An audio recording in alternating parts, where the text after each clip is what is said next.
Bonjour à tous et merci d'être avec nous sur TV5 Monde. Cette semaine, Focus Entreprise s'intéresse à un ingrédient utilisé depuis la nuit des temps pour les rituels capillaires au Tchad, le chébé. Ce mélange de plantes transformées en poudre permet aux femmes des tribus nomades d'avoir des cheveux à la longueur légendaire. Après un parcours hors norme, des études à Harvard et à la Sorbonne, une carrière dans le domaine du droit, puis dans les produits de beauté, Salwa Petersen a voulu moderniser ce rituel.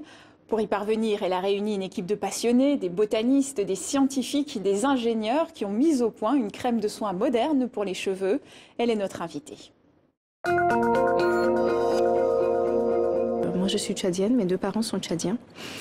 J'ai grandi un peu partout dans le monde, donc en Arabie Saoudite, en Suisse, au Bénin, en Égypte, au Gabon. Et je passais systématiquement mes étés au Tchad. Et quelque chose qui m'a toujours vraiment impressionnée quand j'étais petite et ensuite touchée, ce sont les rituels de beauté millénaires qui sont transmis de mère en fille depuis très très longtemps. Et donc que j'ai appris de ma mère, de ma grand-mère, de mon arrière-grand-mère.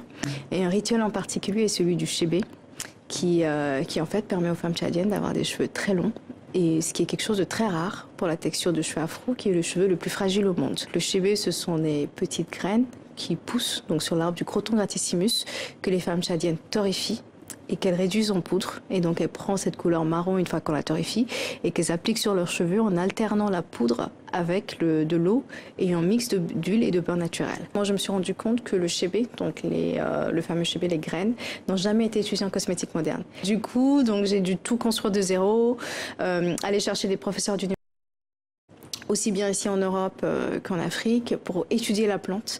Donc on a quand même 500 pages de bibliographie.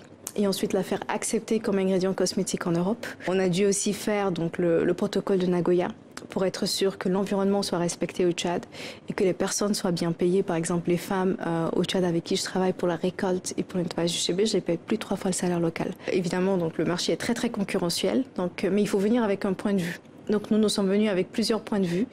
Déjà d'être très fière de mes origines. Moi je suis très fière d'être tchadienne. Et le Tchad en fait c'est le berceau de l'humanité. Donc c'est la terre de nos origines communes. Et donc de venir avec ce point de vue, donc nous sommes vraiment la première marque internationale d'origine tchadienne. Et aussi de venir avec d'autres convictions qui sont très fortes, qui sont très importantes pour moi. Donc du chébé qui est bio, qui est fair trade, mais aussi tous les ingrédients quand ils sont possibles aussi bio, fair trade. 2% de nos ventes sont reversées à African Parks Network qui permet de protéger les parcs nationaux au Tchad et un jour j'espère qu'on pourra le faire dans toute l'Afrique. Notre ambition c'est d'être la première marque premium au monde qui donc s'inspire des rituels de beauté et de bien-être d'Afrique pour les clients, les consommateurs, hommes et femmes du monde entier. Et c'est la fin de ce Focus Entreprise. Votre journal de l'économie revient dès lundi. À très bientôt.